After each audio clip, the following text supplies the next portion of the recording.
Стоби не е само тоа што сега го гледате. Тоа е површина од 27 хектари, под чија земја се уште стојат одговори за еден цивилизацијски напредок. Така објаснува директорот на археолошкиот локалитет Стоби, Спасе Перовски. Јас во една прилика кажав дека Стоби е златната белегзија на Македонија. Тоа и вистина е така. Ние имаме површина од 27 хектари затворена во Сужица, во која што земја лежи неверојатно богатство. Но прашањето што се отвора е дали и колку македонските археолошки локалитети се доволно финансиски мокни да станат самоодржливи и да привлечат повеќе посетители. Стоби е капацитет, може да се искористи тој капацитет, има капацитет за да го прошири просторот околу себе, но се разбира дека не може сам. Сепак мислам дека треба да се вклучи во целата постапка и државата и туристичките агенции во Македонија и Министерството за култура и туризам еве сега, практично што е показател дека тие два аспекти, културата и туризмот мораат да си помагаат еден со друг за да имаме бенефиците. Според поатоците од управата на Стоби, во екот на пандемијата речи си и да немале гости. Но во 2022 година локалитетот го посетиле околу 8.000 лица. Лани таа бројка стигнала нешто над 20.000. Годинава пак, до септември, во Стоби влегле над 15.000 луѓе. Повеќето од нив американци, французи, холанѓани, како и германци. We just saw it when we were on the travel through to back to Germany and we saw it and thought it looked interesting. Во моментот, додека престојувавме на локалитетот, домашни и странски археолози и конзерватори работеа врз објектот Теодосијанска палата. Целиот овој комплекс, целата оваа палата, која што е богата со речиси мозаик во секоја просторија, ја прави посебна. Прекрасно украсена, сега овие сам луѓето кои што се занимаваат во оваа област конзервација и истражување можат да замислат како изгледал овој објект кога бил целосен во тоа време, со сите овие столбови, со сите украси, со сите скулптури кои што биле наоколу.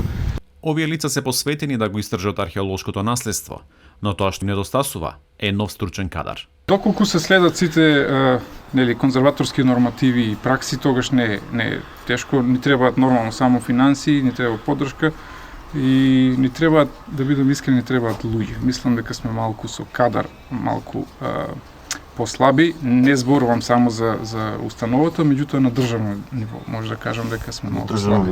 Археолошките локалитети на светско ниво се покажуваат и како сериозен извор за финансии.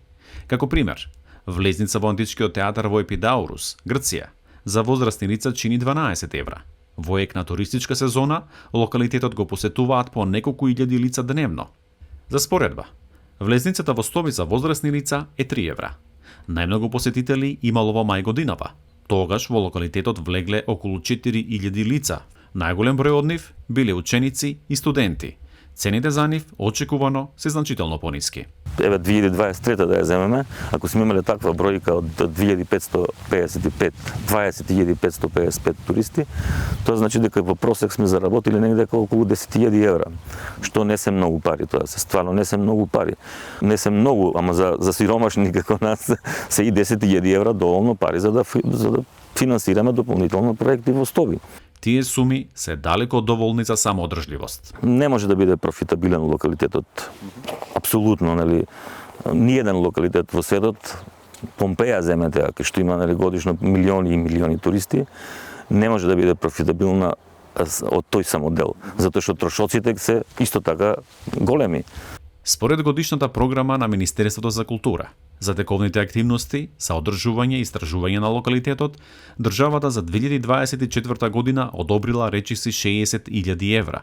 Од управата на Стоби велат дека средствата се значајни, но не и доволни. Најважно од се да се најде баланс помеѓу она што ќе го сработи или ќе го финансиски ќе го обезбеди самиот локалитет во текот на една година и она што треба државата да го помогне. Значи, тој баланс, ако и државата и локалитетот соработуваат и го одржуваат тој баланс, тогаш може и самата држава и локалитетот да добијат повеќе.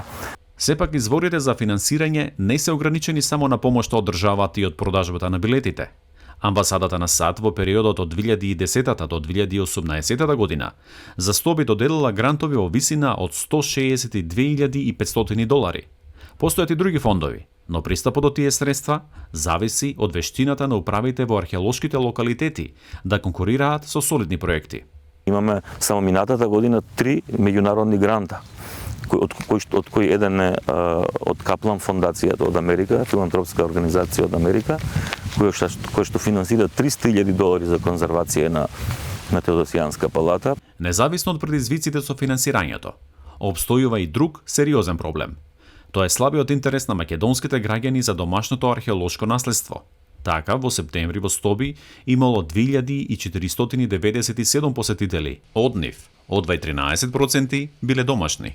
Тоа е компаративна бројка која што јасно покажува дека странците некако повеќе се интересираат за културата на нашата држава. Премиерот Христијан Мицкоски неодамна соопшти дека владата склучила договор со германски туроператор кој од Западна Европа би носел по 35.000 гости годишно. Надежите се дека дел од нив ќе го посетат и локалитетот. Од Стоби дополнително веруваат дека годинава ќе надминат бројка од 20.000 посетители. Целта за идната година пак им е да надминат и 30.000 посети. За Гласот на Америка, Тоше Огњанов.